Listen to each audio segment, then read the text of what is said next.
you had mentioned that you were a pawnbroker before you got together with the shop, right? Like you had been doing it beforehand?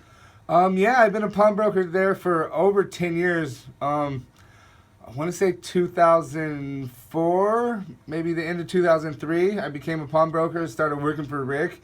And at one point, he owned a Quiznos right there by the courthouses. I worked at the Quiznos 8 hours a day, and then I worked at the pawn shop 4 hours a day. I actually worked 135 days straight without a day off because I worked on the weekends at the pawn shops for 10 hours a day. So I went 135 days without a day off before. So, you know, these days off I get now, they're really, really, really nice. Give me. I want to get back to the charity thing in a minute because you have a big one coming up tomorrow at the shop. But give me what it was like to show up to work, normal day, you know, years ago, versus what it's like to show up to work now when there's a shooting schedule and the cameras and it's a production. What are the days like then versus now? The biggest difference is going from 12 employees to 60. So, you know, we got more employees in the back of the shop than we had in the entire shop previously, you know. So, you used to come in, we used to have it, Rick and the old man used to buy our lunch. We wouldn't take a lunch break. You know, I would run a lot of errands, go to the store for everyone, go get mail. So, I would do things like, this is not a joke at all. I would do things like, I'll go to the post office and drop the stuff off. And I had this special tree I would park under, and I would take like a 20, 30-minute nap, drop the stuff off at the post office. Then I'd go to the 7-Eleven run, bring everything back. Take me like an hour. And then it's such a close like family. We would always hire people that we knew. So when new people would come, I'd be like, make sure you don't do the mail run or the store run too fast. You know, at least take a half hour. No less than a half hour. I don't want you guys blowing my gig up. The cool thing is, man, I see, and again, we had talked about the show. There's so much depth on the show because it's not only about family, which, I mean, you're not family, but they treat you like family. Well, right? Believe it or not, Corey's a grade under me, so a couple years younger than me. We met through a fight. We got in a fight. He was. Oh, wow. My sister claimed he was picking on her. Come to find out, he was picking on the neighbor. We got in a little scuffle, nothing crazy. But you knocked him out, right? No, actually, he smothered me with his fat, and I couldn't breathe. So I tapped out. I was done. It's not a lie. It's not a lie. It was such a pitiful scrapple that we sat across from each other just like me and you because all our friends were there, and neither one of us wanted to leave the park. For like 40 more minutes, we just sat there. But, you know, And you guys were like 25 when this happened? Yeah, maybe like, I think 12 and 11, or 12 and 10, or something like that. But, you know, we became good friends, and we're from the same neighborhood, and, you know, Corey, he has a great heart, Rick has a great heart, and the old man has a great heart, so, you know, it's just, we all mix well together, and since I've known the family so long, I guess I was the lucky one that got the fourth wheel in the show. No doubt, man. And it's a great experience going down with the Pawn Stars. The shop, it's all going down every Thursday from 1 to 3. World famous gold and silver pawn shop. Not only Chum, but I mean, I see you have, like we talked about the different levels of the show. You have some of the experts roll through for pictures and autographs on Saturdays and Sundays. Of course, security guard Antoine is in the house. For pictures and meet and greets and autographs. And the cool thing is it's free. You mentioned it's free. But if you can give a little... Yeah. People don't understand how far $1 goes. No, it's free, and $1 goes a long way. $5 goes even more. But you know what? At the end of the day, if you don't have $1 to give, come on by, say hi, get a picture, get a photo, bring grandma down, bring the kids down. You know, it's just, overall, it's just a good time, and I enjoy meeting the fans, and I actually do this every day. I go out there for an hour to 2 hours, whatever, every day a little bit, and meet with my fans, take pictures, sign autographs, and I just want to give back to the fans who come and support me and who have been watching the show for 1 year, 5 years, 7 years. We have over 400 episodes, you know. People tell me every day. Insane. I watch the show every day, so, you know, it's the least I can do is give them an hour of my time because, you know, it's in the middle of the day. I'm not doing nothing in the middle of the day. So come out and give them an hour of my time. Give back to the fans who stand in line in this 100-plus degree weather just to come in and get a T-shirt. You know? You're telling me. Yo, I got to ask you this, too. Speaking of T-shirts, last time I went, the shirts didn't fit. I've lost a ton of weight. I got to roll through now. Hey, you're going to be sad to know we have 5X now. Oh, now, of course. The whole purpose of everyone's like, you lost weight for your family. I'm like, hell no, dog. I'm trying to fit in the Chumlee for President shirt. Hey, well, we have the new Chumlee for President shirt. My motto is, make America late. Yo, Chum, something else I got to hit you with is you DJ.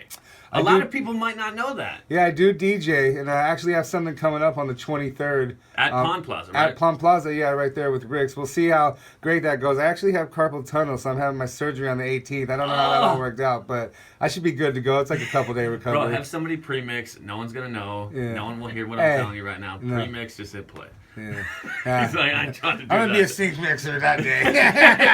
No doubt, man. You have an extremely strong following, right? Yeah.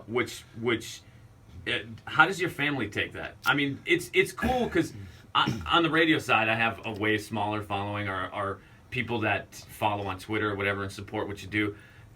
And my family's blown away by that. Dude, the support you have to have and the following and the fans you have to have is just straight ridiculous. How does your family absorb that? My brother sees it every day because he comes down to the shop with me and he's the one taking photos for everyone. Yeah. You know, my mom thinks it's the greatest thing in the world, and my sister has 5 kids, and you know, they love it. Like about a few years ago, one of my nephews was in 2nd grade, and he gave his teacher some Chumlee stuff, like a coffee mug and like a little key lanyard because she was a fan. And then he sat in the front seat. He moved from the back to the front. And she was like, well, what are you doing up in the front? That's what my sister asked him. His mom, what are you doing in the front now? She's like, I want to make sure that my teacher uses the Chumlee stuff I gave her. So, that's so gay. Yeah, they think it's pretty great. This is the same nephew who asked me to sign a bunch of pictures so he could sell them at school. The hustle runs in the family. Bro, it has to. Yo, where does... I'm sure you've answered this question a million times, so I have to ask. Where does Chumlee come from? Well, you're a little young for it because you're barely older than me, but it comes from my friend's dad nicknamed me Chumlee from the cartoon Tennessee Tuxedo. Okay. And Chumlee was like the sidekick, the dim-witted walrus sidekick to the penguin, who was like a genius penguin. So one day I was walking down the stairs and I was like, all right, I'll see you later, Tony. And he looked at me and said, you're not going nowhere till you have dinner with us, Chumlee. And I had been called a lot worse at that point in my life. So I'll take it. I rolled with it. Chumlee is my new nickname. I like it. Someone who's a big fan of yours that follows you, right? What would they be surprised to know about you? Something crazy you do with your downtime, crazy hobby? Well, everyone knows like that I collect shoes, right? That's like obvious dude, thing. that is documented well on YouTube. I've actually been getting rid of a lot of my shoes lately. There's something Selling them no one at the knows. shop? Yeah, I've downsized my house. Just it's time to downsize. I was lucky enough to buy my house cheap, so I'm getting rid of it right now while the market's hot, and I don't have an entire room to put my shoes in. So I'm getting rid of some of the stuff that I don't wear anymore, and it's got to go, you know. Another thing is I love to play poker, so if anyone's doing charity poker events, you give me a call, let me in, I'll come in. I don't even mind paying my buy-in. I just want to play. Poker's hot, especially in Vegas this time of year because of the World Series of Poker. World Series, yeah. And speaking of things that are hot, Pokemon Go, bro. Pokemon Go. Are you on this? Oh Are you banging out Pokemon Go? I am playing it? Going away from Pokemon Go. It's crazy.